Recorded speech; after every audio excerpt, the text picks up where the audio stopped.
I think it's time now for us to get into our predictions for UFC 294. I'm interested to see what you say for these. This I can't pick a couple of these. But anyway, Yeah, it's hard. starts off at bantamweight. Saeed Nurmagomedov, Dagestani, fighting against Muin Gafurov.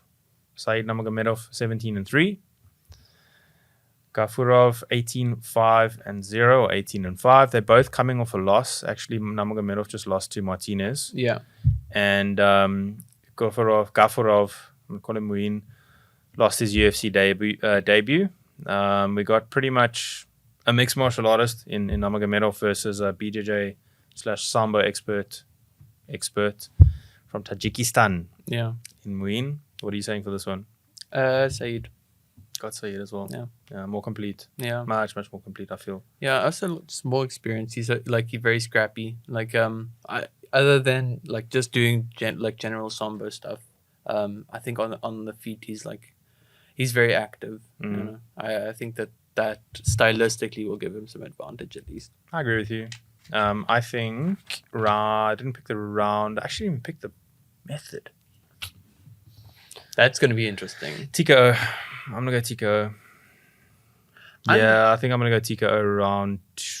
TKO decision. I'm torn between the two, but probably third round TKO. I'm gonna go submission, but not a standard submission. I'm gonna go like Ninja DOS choke or again. something. Yeah, like triangle Yeah. choke or like something out of left field. Those are like some of the most standard submissions you get, bro. What are you talking about? Well, okay. Well, I'm saying not Sambo. So like Okay. not what these guys usually do, where you do like a neck crank or something. So you're saying, so a triangle, I could agree with you, might not be standard because you don't expect Nurmagomedov to be on his back and then triangle. Yeah. But yeah, okay, fair enough. So at least we both got Saeed there. Then we've got Ikram Aliskerov,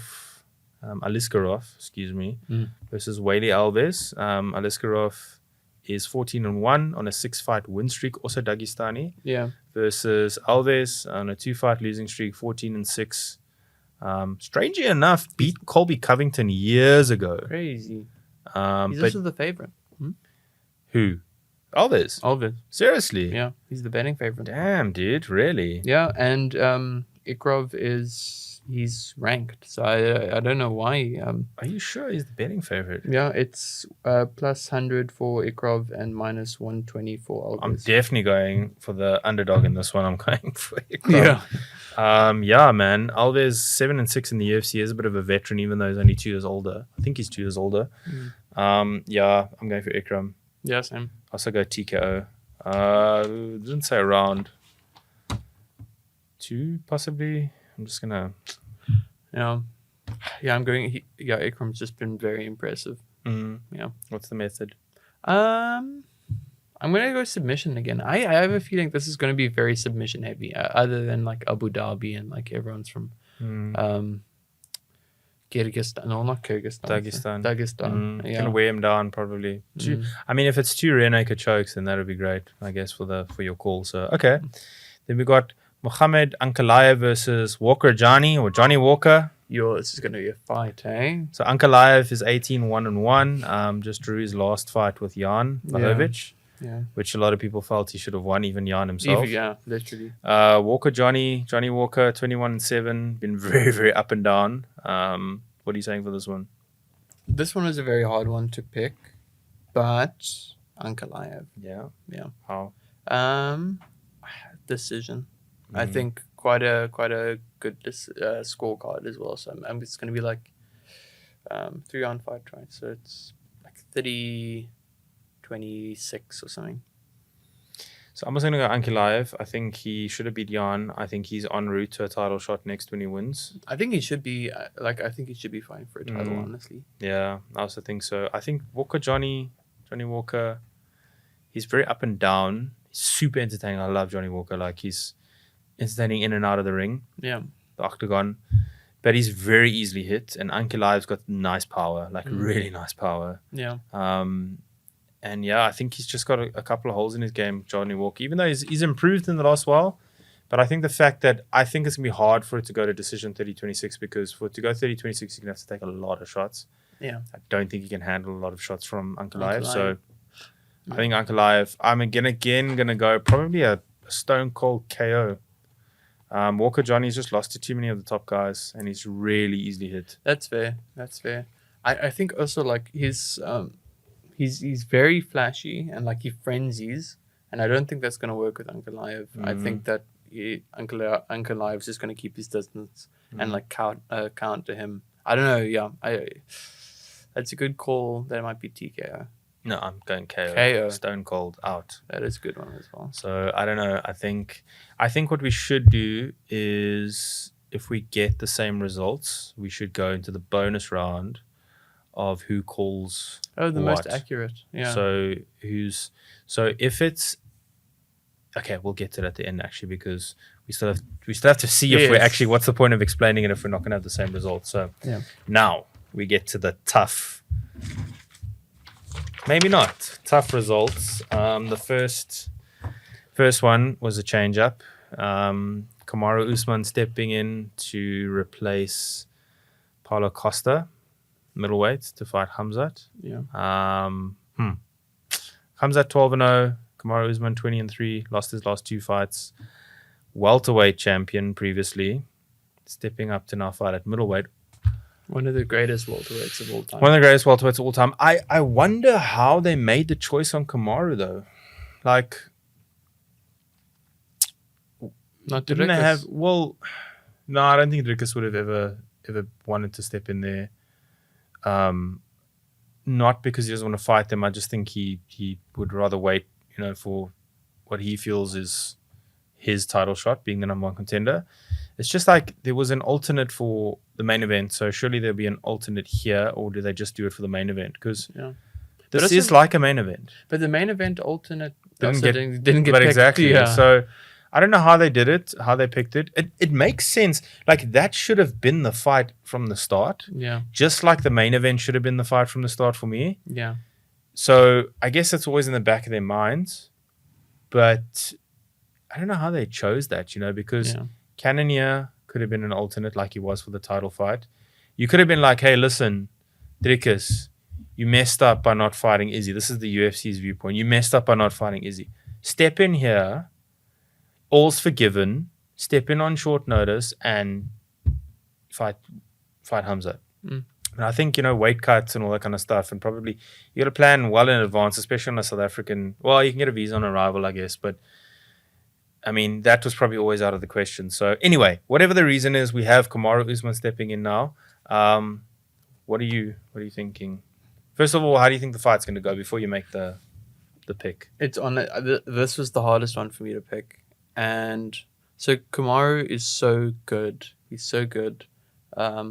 I do think his resume is a little bit padded, but that's not to take anything away from what he's achieved. He's definitely one of the best welterweights of all time, I think. He hasn't faced anyone that's big. Colby Covington notoriously fights at weight. He doesn't cut anything. Like, those none of them were big dudes. Same with. I mean, Tyron Woodley was pretty big, but like not insane. But he was muscular big. He wasn't like these guys. Yeah. He wasn't. He's not gonna go and get.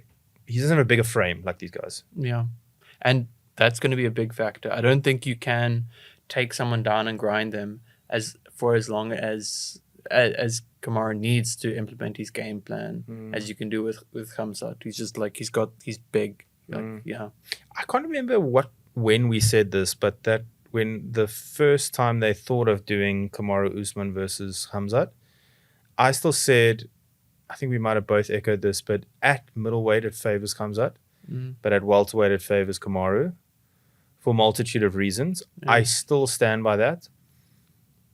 And I think Kamaru also coming on short notice, you don't train the same when you don't have a fight. And when you're in a camp, you don't train the same. Now, Kamaru is good enough and skilled enough where he just maybe needs to get fit and he can have a competitive fight. But I think his key to victory is to keep it standing, in all honesty. I think he is going to be better on the feet than Khamzat. Khamzat's got the power, but Khamzat's more looking for the takedown. And why I think he catches a lot of people is because they know he's looking for the takedown. Kind of like when Conor got caught by Khabib. more worried about the takedown than he was about shots, and he got hit. Yeah. That being said, also Kamaru's chin is actually really good. I know he got the head kick of death against Leon Edwards, but that would put anyone to sleep. It put anyone to sleep. Also, like, that's why I say if this was at welterweight, I mean, Kamaru Usman was winning the first fight against Edwards, head kicks him in the last minute, wins. Yeah. Edwards arguably won that second fight from a lot of people's eyes, but he's the more skilled fighter than Edwards, in my opinion. Yeah. So I think the weight is going to play a big factor. I think Khamzat's had ages. Khamzat's big anyway. Yeah. But he's had ages to acclimatize to that weight and compete at that weight and get into fighting shape at that weight. And yeah. No, and I think you factor into it that it is short notice, as I said, but also it's going to be very heavy on Kamaru's knees. And that sounds random, but he literally has no knees anymore. He said it, like Joe Rogan was saying after one of his fights, it hurts for him to walk. Yeah. Now you're going to go up against someone, grapple the whole time, and have to like really be on your feet. I don't think it's going to be a good night for Usman. I think Usman probably, he could get submitted. Probably a decision. You know, Khamzat will come out like a freight train, but I don't know now. I'm talking a lot here, but the last time he fought a top opponent in Gilbert Burns, he struggled. But that was at welterweight, so the weight cut could have played into it. It's so intriguing, man. I don't know. And yeah, but I have my pick. I'll get to it now. But also another thing with Kamaru is he's such a natural welterweight. He's perfect for that weight class. Like, yeah, I don't know. I have him though. I have Kamaru. You got him. I have him. It's such a tough choice. How? So how do you? Okay. So what do you think is his key to victory, and then how do you think he wins? Keep it standing, and yeah, keep it as clean as possible. So similar to the Gilbert Burns fight. Just make it like just will, you know. It's like you don't get Khamzat didn't get like in the you didn't grapple him that much. It was just like it was a standing battle. I think that's how Kamaru he can outlast him. Man, I'm so this was so tough to call. Like, I'm gonna go Khamzat because of the short notice, and I know Kamaru Usman is so good. Like, even at welterweight, middleweight, he'll be good. I just think that it favors Khamzat. But so I think Khamzat wins by decision. I think he takes him down. He keeps him down. He's just more active. And as I'm saying this, I can't see him keeping Usman down. Yeah, I literally made that call to pick Usman as we were talking now, honestly. I can't. It's so tough because also Khamzat's such an unknown entity at middleweight. Yeah. Like, if Khamzat steamrolls him like a freight train, I'll be like, yeah, that should have happened. If Kamaru Usman wins and grinds one out against him, I'll be like, yeah, that should have happened. Yeah. Okay, I'm going to have to call Khamzat Chimaev. Decision. Yeah. Okay. I call him decision. Output. He just outworks him the whole time. Because look, Kamaru had a tough time against Colby Covington with the work rate that Colby put in.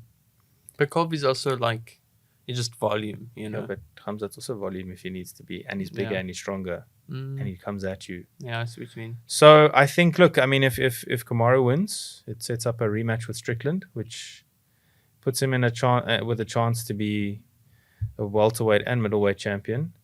I think Strickland would love to have that fight because it's better than fighting someone like Khamzat, because Cannonier, someone like that. So okay, yeah, I mean that would be a good rematch, but I'll go Khamzat decision. Okay, we'll see. But that's very plausible. I think that's, there's so many unknowns in this fight. It's really very interesting fight. And we're going to get to see it. So yeah. I almost got to go see it live. I was almost going to go to the UAE I was almost going to travel to Dubai on Thursday. Yeah. Friday. Sorry, I was actually going to almost travel to Dubai, but didn't work out. That would have been so sick to go watch. Tickets they're not cheap, but they're not insane, unattainable. Nice. Yeah, even if I sit far back, I'll watch the big screen and I'll watch the ring, like, the octagon, So anyway, okay, so we're different there, but just for interest sake, how do you say Kamaru wins? Either, it's not 5 round, eh? It's co-main, no, just 3. You got to pick one way. You can say either or, but pick one of the two that you... Decision. Split. Really? Okay. Fair enough. Then we get to the main event. Islam Makhachev versus Mr. Volk. Volk 26-2, last loss against Islam. Islam 24-1. For the lightweight strap, 11 days notice. For Off Volk. the couch. Is he though, really? Yeah, probably not. Odd decision not to go with Gamrot, firstly. Why have... Well, Gamrot was a random alternate, but I guess maybe the top guys didn't want to be alternates. Yeah. Odd decision to have him there and not pick him. Because it's a short turnaround time. He just fought... I forgot who. He just beat someone. Viziv, yeah. But I would have been like, just take the chance. It's like Strickland, And then, because I think now they're rushing this Volk versus Islam too. I think they could have just said, you know what? Like, it should have been the main event in the beginning. Okay, but Volk got injured and whatever. But I think they're rushing this now because if Volk does lose this, it's a long road to get a third fight. And you probably don't get a third fight because unless Islam's going to go to welterweight and stay there. And Volk enters the pool of lightweights. You have an interim title between him and Gaethje or that would be great Charles for maybe. But that being said, I don't like Volk's chances here. I'm a massive Volkanovski fan, and I think if he had a full camp, he gets it done. He learns from the mistakes. I don't think it's going to be an easy victory for Islam. Volk has the style to beat him, and Volk, if they'd gone 7 rounds, would have probably beat him in the last fight. And yes, Islam's been preparing for Charles, which is a different can of worms. But he still had like a 2-month camp. Like proper full camp. Volk's coming off an injury that kept him out of training, and now he's taking, in a higher weight class, taking 11 days notice. The big thing for Volk is going to be like the first fight, stopping the takedown. Yeah. And if you don't stop it, getting back up, which I think he's capable of doing. But I think it's gonna, in the championship rounds, it's gonna hurt him. So I'm gonna go with Islam to win this. Unfortunately, even though I'm a huge Volk fan, don't want Islam to win it, but I think he's gonna win it in Abu Dhabi. He's comfortable there. He's had a full camp. He's the bigger dude. He'll learn from the last mistakes against Volk. It's an adjustment he needs to make. So I'm gonna go Islam, but I want Volk to win. What are you saying? You had Islam, now you're going to choose Volk. To be different. I'm going to choose Volk. You see. There we go. He's, if there's anyone that can do it, if there's anyone that can do it, I think Islam with the full camp, that is such a, that's a hard thing to go for. But like Volk, I don't know. If there's anyone that can do it. Yeah, look, I don't think he would have taken the fight if he doesn't think he can do it. But I also hope he gets paid. I hope Volk is getting paid, I would just like it to have been a full camp, but I want Volk to win it. I'm going to be very clear. I want Volk to win it. Yeah. I think Islam is going to win it. Yeah. Then Islam goes up to welterweight, go fight there, leave Volk to do whatever he wants in each division. I think stay in lightweight. Win, lose or draw, Volk is the man for taking this fight, putting his reputation on the line. Yeah. 11 days notice. Yeah. What a champion, man. I think Volk wins and then goes up to welterweight and wins. Dude. No, it's a joke. That's a joke. Not anymore, bro. Yeah. He was like, he weighed 90 kilograms back in the day, but Yeah. I think he's got more chance of probably making bantamweight, maybe. Well, he'll make welterweight, but it's like... Yeah, he wouldn't find the same success. No, I don't think so. So, okay, so we're pretty much... We've got the last two different. You're going Kamaru and Volk. I'm going Islam Khamzat, and we got the rest are the same. So no need for us to go into detail onto what... I think Volk wins by KO. He has to. He has to. I mean, imagine he subs him. Imagine submitting him. I think Islam by decision. Or Volk by TKO, yeah. Volk by TKO if Volk wins, which I'm hoping he does. But I'll be happy to take an L. Like if provided Khamzat loses as well. Like, I'll be Yeah. happy to not get that one. But yeah, I'm getting so excited. I'm gonna say 5th round TKO, last 10 seconds as well. yeah. I'm hoping that it's chips are down. I'm hoping to. Yeah. I'm hoping for Volk to win. Massive fan of Volk. Hey guys, if you enjoyed that clip, I've got another one for you over here and over here. Please don't forget to subscribe over here and have a look at my other socials down in the description box below. Thanks for watching.